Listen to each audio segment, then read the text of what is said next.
Hi, today I'm going to be showing you how I painted this postcard. Hi, my name is Escobar. I'm a storyboard artist on the Simpsons television show. I've been working on the show for over 25 years now, and I'm here to empower you.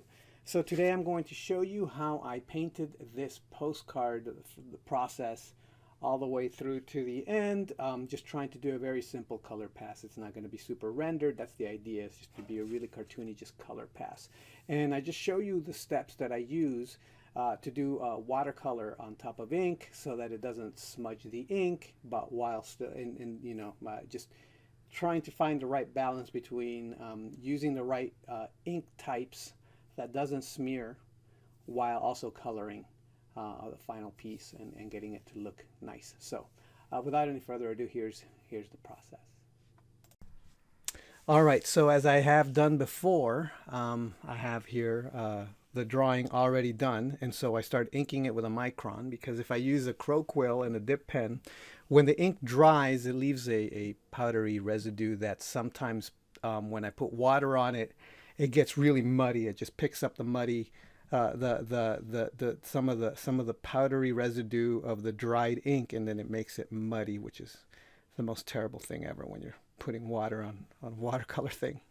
And so this woman, she is dark skinned, and that means that or brown skinned. And so what happens with me and trying to do brown skinned is that I have trouble with it.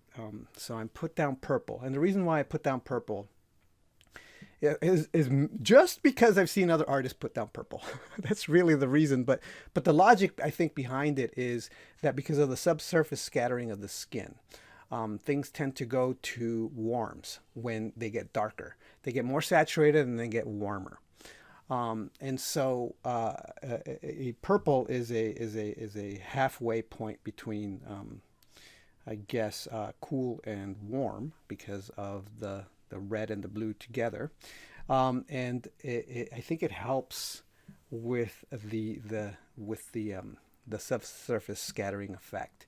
Eventually, I'm going to have to experiment a little bit more, but I think you can go straight to red. But that's the idea of the subsurface scattering. Is you have to just think about a candle.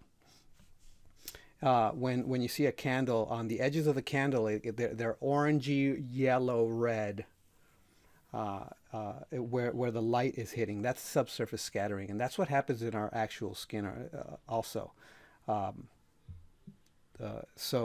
With brown skin, it's a little bit more subtle, and that subtlety is the hard part for me. I can't tell how red I should go. So here I am adding a little bit of, I am adding a little bit more red and purples in here, and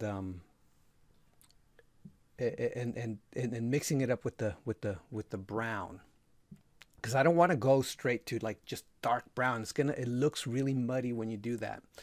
So you really want to push that red. And then here I am drawing the drawing with a hair dryer, just to make sure that I could ink on it and it doesn't smear. So I open my bottle of ink and I start with this dip pen here. It's really thick nib, and I'm adding a thick line layer because I want this to look much more cartoony and a lot less rendered. So I want this to really look like a drawing, not so much like a painting. And I want to make it as simple as I possibly can. So when adding, and here's, I'm using a Pentel brush pen here, just because it's easier to just darken in and add blacks like the eyes. And now I'm going to dry the ink, because if I don't dry it for this next step, it'll make a mess. It'll get all muddy. So now I'm popping in more, I'm adding more darks, I'm darkening things up, and I'm adding a little bit more form shadow. I'm not trying to be too mottled, because that's not the point. The point is to be as simple as possible. But the hair doesn't look dark enough to me, so I'm adding brown and blue. So here I am adding brown and blue, and it's making it darker, it's making it blacker because of when I mix both of those colors. And then I'm adding a little bit of highlights, and I'm pretty much done. So thank you for watching. I hope that has been helpful, and yeah, I'll talk to you next time. All right, bye.